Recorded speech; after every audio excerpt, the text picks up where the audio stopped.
धन्यवाद। कितनी सुंदर आवाज है, ये तो पागल बना देती है।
आवाज भैया बा, कमर भैया लटकावटी है, कालो भैया बा, लेकिन बुढ़ापन है बाहर नहीं लगा।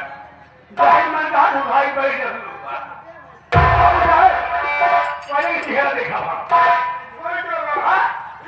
वैसे सुबह साल हो गया हुई आज भी कुछ मिले, लेकिन तो वो चली बराबर। हाँ, बिल्डिंग मटेरियल गवानी होशियार रहा, नहीं समझी।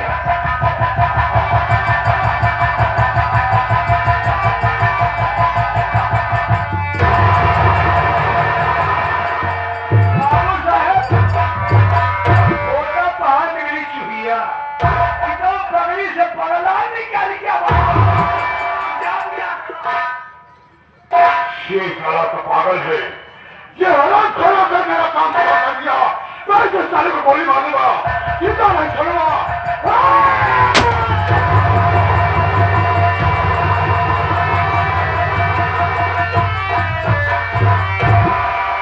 हेलो लड़की, सबसे पहले यहाँ था ये कौन था जो तुम्हारे पर गोली चला रहा था? भैया बोलो। ये कोई डर नहीं था भैया, इसका नाम राकेश था भैया। ये क्या बोल रही हो तुम? ये राकेश था और ये राकेश हुआ आज ये कि वंशिया साले कुत्ता मेरे हाथों से जब का तब तू बचता है मुझसे।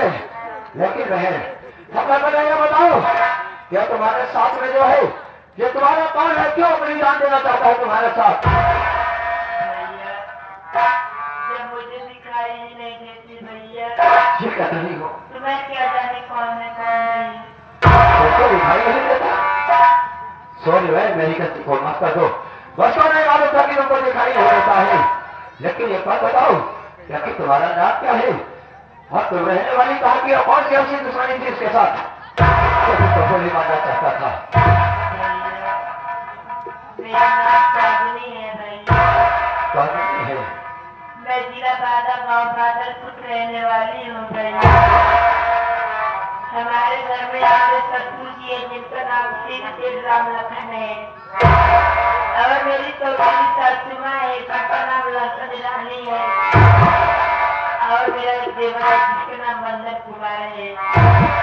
हमारे पति जी हैं भैया।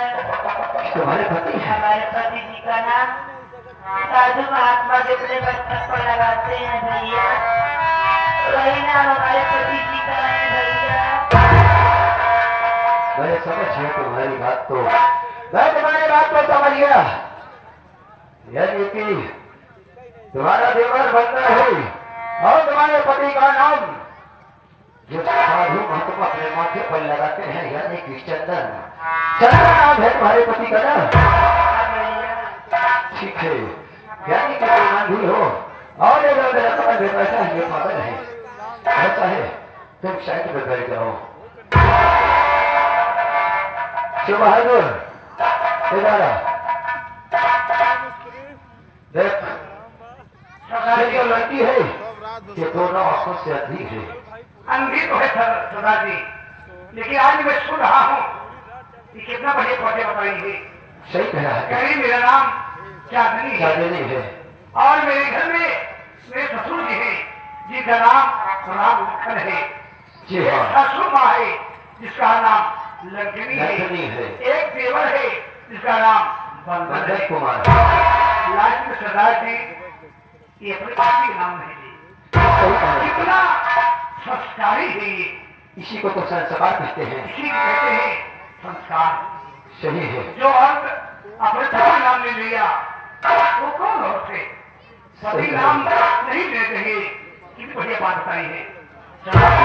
देखो आज तक आपने माँ भवानी पूजा करते चले आए हो, सही कह रहे हो। पूरी जिंदगी पूजा किए हो और आज वक्त है माता रानी की परीक्षा की। सही कह रहे आज हो। यही पर पता चलेगा कि आप सच्ची पूजा किए हैं कि आपकी पूजा। सही कह रहे हो। तो हम लोग सदैव से माँ भवानी की पूजा करते आए हैं और माँ भवानी हमारी हमेशा जो परीक्षा लेती रही है। आज परीक्षा खड़ी है। आज इतने दिन से मैं पूजा कर रहा हूँ, आज के ही दिन माँ भगवानी से मैं अपनी परीक्षा का फल मांगूंगा। अच्छी बात है। कहता हूँ अगर मेरी पूजा में शक्ति होगी तो माँ भगवानी मेरी पूजा, मेरी आराधना, मेरी आवाज को जरूर सुनेगी। पूरी परीक्षा की। ठीक है, हो जाओ।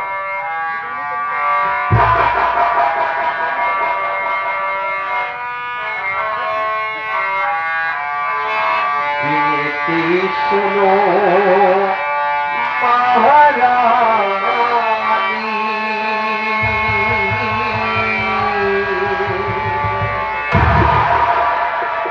विनती सुनो महारानी, वरदानी मैया शारदा भवानी।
तुम्हारे लिए कुछ नहीं मांग रहा हूं मां।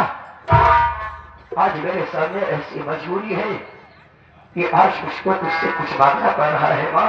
हाँ भैया, आज मैं जो मैं मांगूंगा मां। इस जन्म की शक्ति दे माँ। हाँ मां, आज जो कुछ मैं मांगूंगा उसको पूरा करना बेटा सहारा है। जय मां भवानी।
मैं आपकी चादरी हूँ। मैं तुम्हारा कोई नहीं हूँ।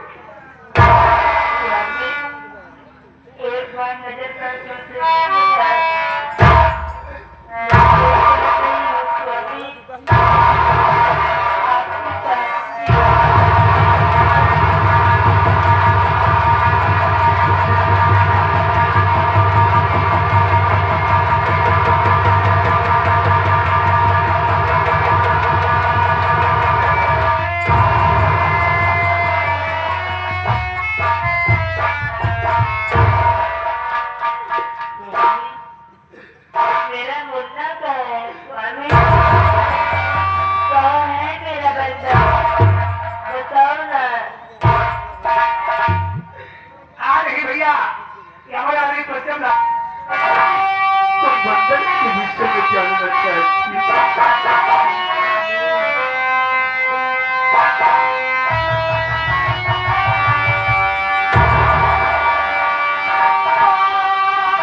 माई को नहीं ला सकना चाहिए, मेरी गलती को माफ करना चाहिए।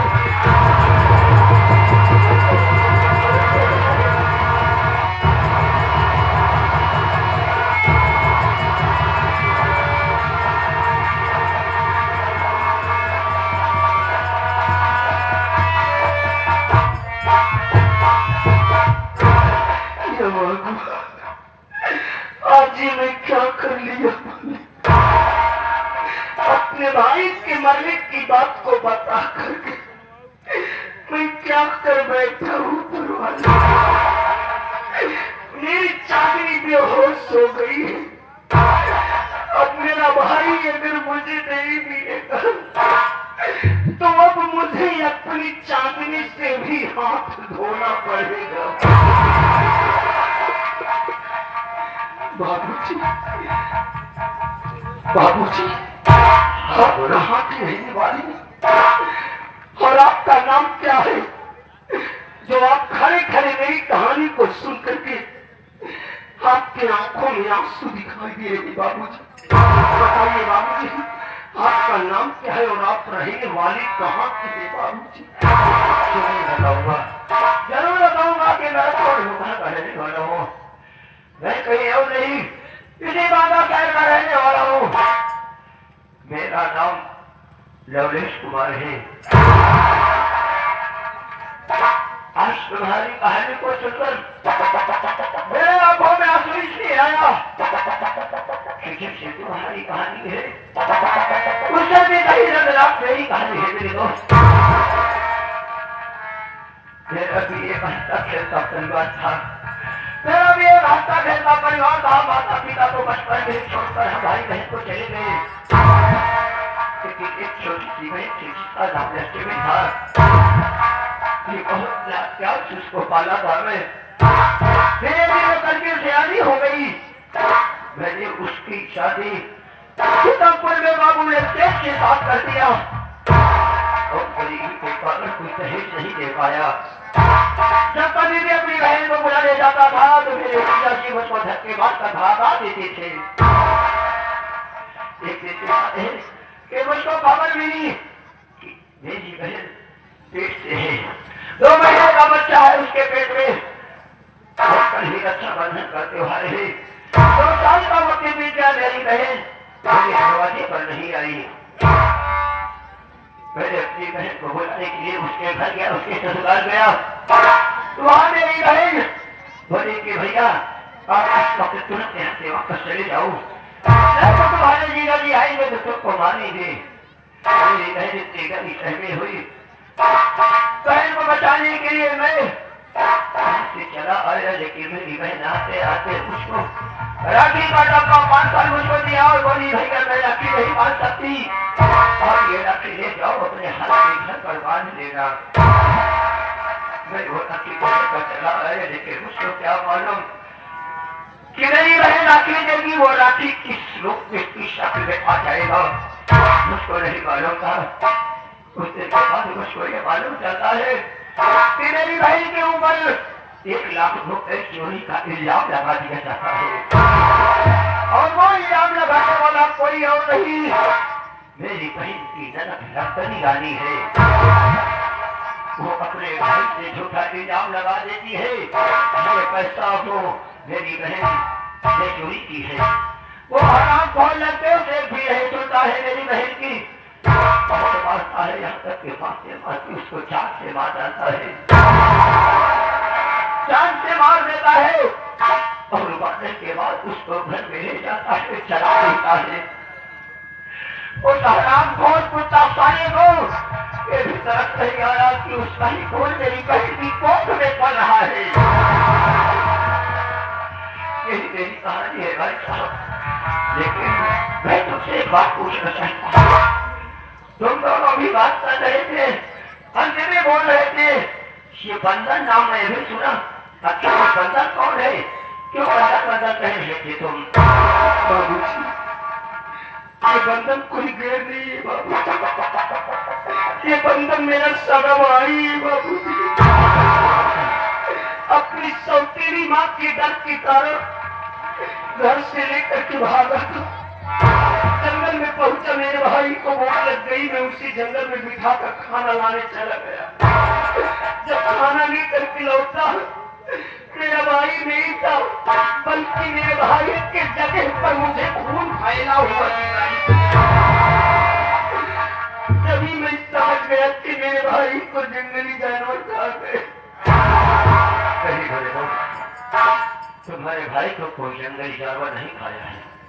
सबको मालूम होना चाहिए क्योंकि मेरा और उस हरामखोर मेरा टीका लंकेश से मुठभेड़ हो गया। किसने गोलियां चली फायरिंग हुई, उस वक्त एक गोली मेरे पैर में आकर लगी और मैं और मेरा साथी उसी जंगल के रास्ते से भागते भागते जा रहा था और रास्ते में जाने कहा कि घनघोर जंगल बीचों बीच में एक लड़का बेहोश पड़ा हुआ है।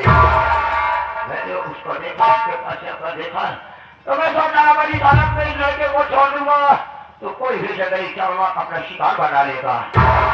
मैंने उस लड़के को उठाया और उठाकर अपनी गुफा में ले गया। उसी वक्त उस जगह पर मेरे पैर का खून पड़ा होगा, उसी को तुमने देखा होगा और ये समझ बैठे कि तुम्हारे भाई को कोई जंगली जानवर खा गया। तो मेरे दोस्त, वो तुम्हारा भाई भजन इस वक्त मेरे गुफा में है। मुझे मेरे भाई से मिला दो बाबूजी। ठीक है, अगर तुम अपने भाई से मिलना चाहते हो तो मैं जरूर यहाँ पर बुलाता हूँ तुम्हारे भाई को। भैया ठीक है, मैं तुम्हारे भाई को बुलाता हूँ। अरे मुन्ना, अरे मस्तान, मस्तान,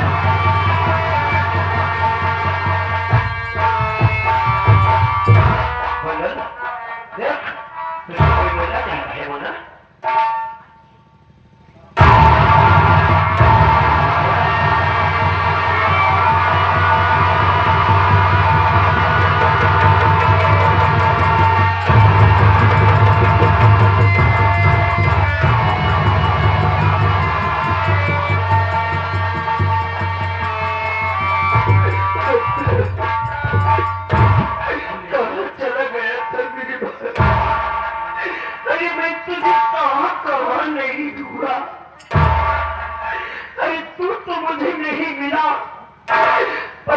भाभी मुझे मिली है मेरे भाई। मेरी भाभी तेरी मर्जी की बात मैं तेरी भाभी से बता दिया। ये सब सुन करके तेरी भाभी बेहोश पड़ी हुई है। अपनी भाभी को आवाज दी, हो सकता है तेरी आवाज को सुन करके तेरी भाभी होश में आ जाए।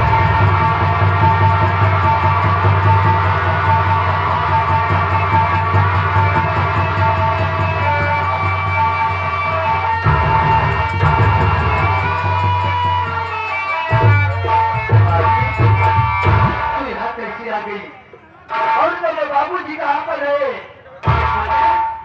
बाबूजी क्या कर रहे हैं मुन्ना? और लंकेश तो दोनों मिलके बाबूजी कितने कर ले मुन्ना? जान हमारेंगे। चांदनी, तुम्हारे कहने का मतलब ये कि वो लंकेश और वो अपनी सौतेली वाली बाबूजी को बांध कर रखी। तुझे क्या करो बाबूजी?